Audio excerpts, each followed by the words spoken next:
Hello, everyone. My name is Benny, and I am a compulsive overeater. And like you, I weigh and measure 3 meals a day. I write them down. I call them into my sponsor. I do not eat in between my meals, and my abstinence truly is the most important thing in my life. And I'm very happy to be with you. It's kind of marvelous. Here in California, it's like 12 noon, and I've got 2 more meals.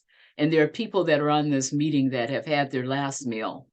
But it is about the food, and I can gratefully say that I am so happy with the food that we have. I my abstinence date, I forgot to mention that, is September 28th, 1997. And when I first came to Gray Sheet, I had no intention of staying. I actually was in a different room, and I had lost my abstinence. I slipped and fought and tried to get abstinent in those rooms for about 7 years. And the good thing about that is I didn't leave because someone in that room told me about Gray Sheet. So there was a lady that had sponsored me, and she said, "Hey, I've heard of this thing called Gray Sheet. So we can go over there and get a copy of the food program, and then maybe we can get you abstinent."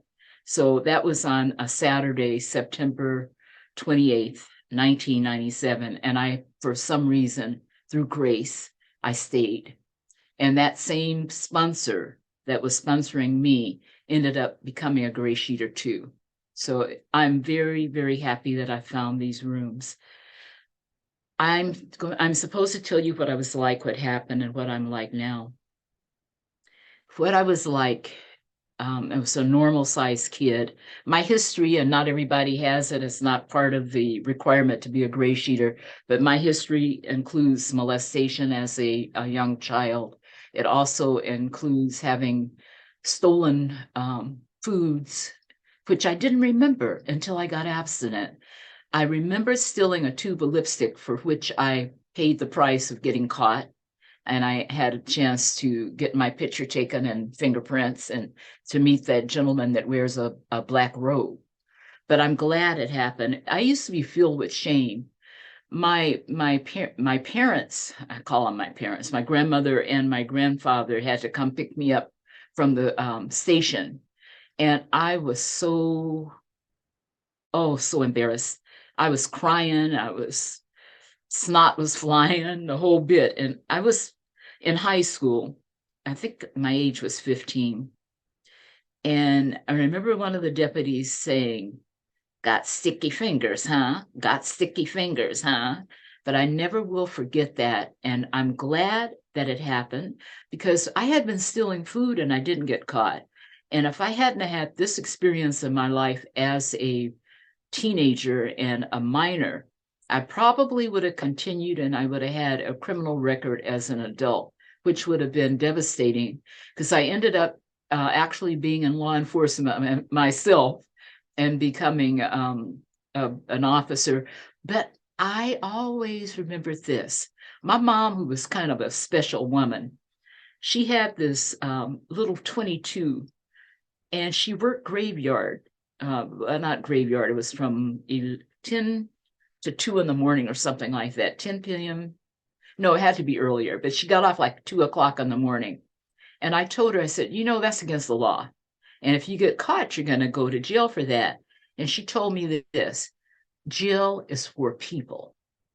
And I never forgot that when I worked in the law enforcement field, jail is for people. And I treated them like people. I didn't invite them to my home for tea. I'm not saying that, but they were human beings that had, some of them were innocent. We can get arrested and be proven innocent.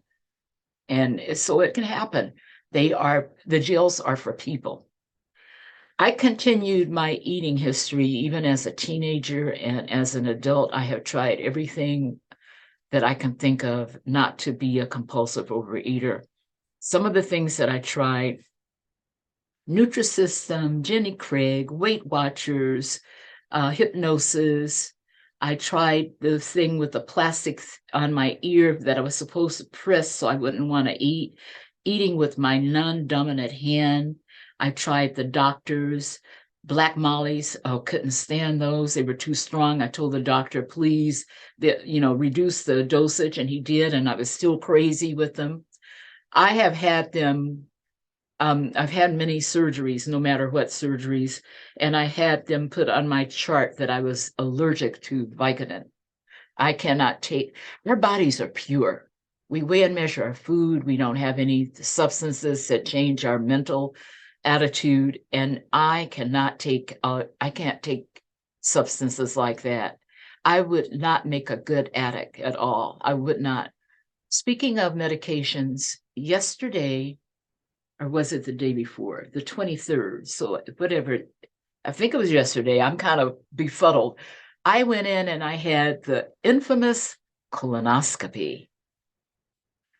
Let me tell you, the hardest part about it is the thing you have to do on prep day. I don't want anybody messing with my food.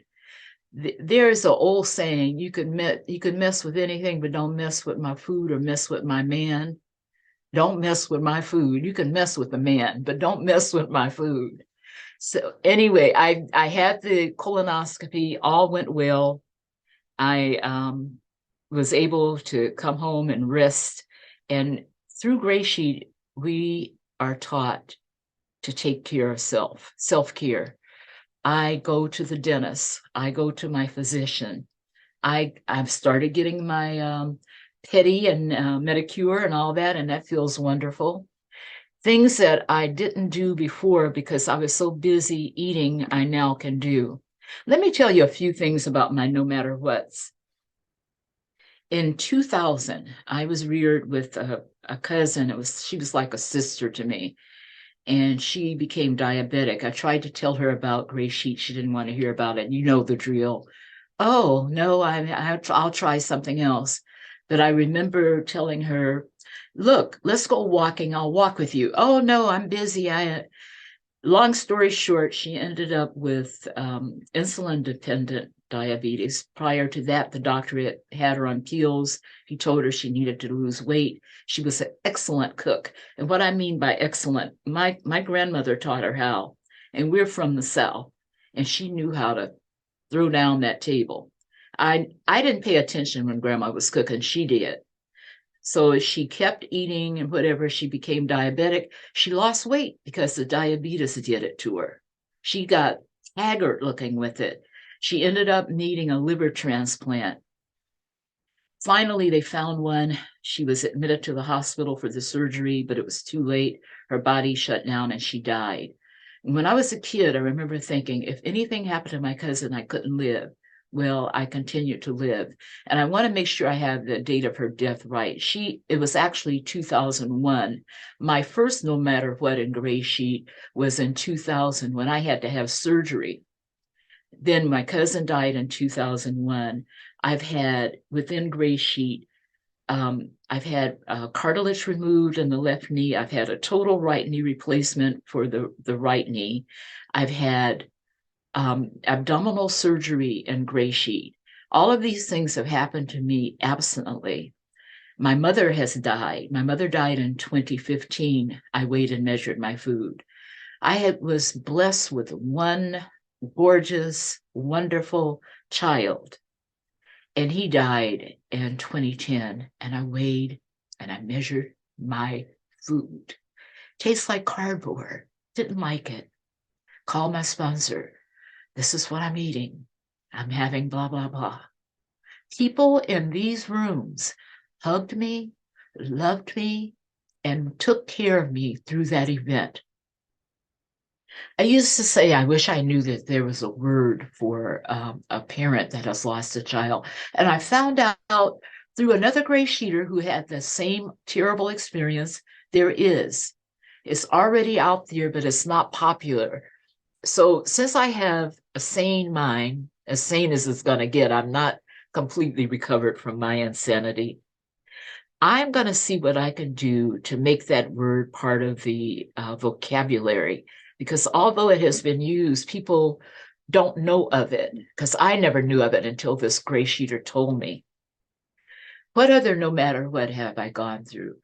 I I ended up not having a job that I really liked in the law library, and I had to give it up because there was a new director that came, and she really didn't want any people there that weren't employees, and I paid rent there. But I will never stop working. Although I didn't want to leave, it was one of the best gifts she could have given me because I had to really take a look at my mom. 5 minutes, thank you. My mom had dementia. And I don't know if any of you have had the experience of living with someone with dementia, but it is quite a challenge. And I took good care of my mom, and I remember telling her one day, I said, you know, you need to do blah, blah, blah, and you need to do this. And she looked at me and she says, you can't tell me what to do. And she's right, I couldn't. And then one day I told her, I don't know why you're doing blah, blah. Why are you doing? And I had to stop and start laughing because if she knew what she was doing, she wouldn't be doing it. But I weigh and measure my food. So I was not mean to my mother. I realized that dementia was talking. It wasn't my mom. That smart woman that was my mom had sort of left the building. And she was smart. Let me tell you what she did one day. I got to share this. I went into her room and there was this swag lamp, and she had taken it apart. She had taken it was on the table, and she had taken the light bulb out. Guess what? It was still plugged into the outlet.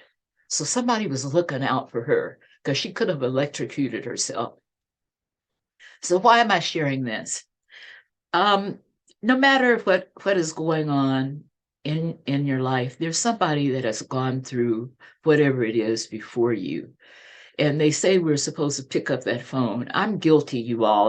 That phone weighs 500 pounds, and I don't pick it up that often. But making those outreach calls and talking to somebody that's had an experience similar to yours or to mine is a lifesaver. I found out what to do on colonoscopy day because somebody had done it before me. And it works. It works. I was able to go and everything. I didn't get sent home because it wasn't, I didn't prep properly. It can be done.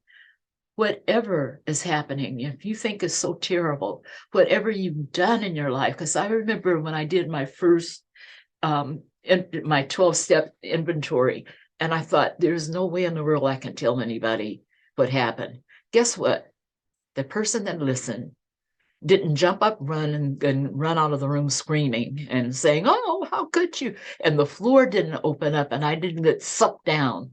One of my favorite movies, and I know it's not conference approved to talk about movies, but I like that movie called Ghost. And when those people that had passed over start coming up through the system of the subway system, that's the way I thought it would happen when I told what I thought was the most terrible thing that I'd ever done in my life. So with that said, I think I've talked enough. I want to thank you so much for listening to me, and I hope you got something out of it because I did. I got to tell my truth today, and I got to be here and have somebody listen. You're a captive audience, and I appreciate you. And I just want to say thank you for listening to me, no matter what. Thank you.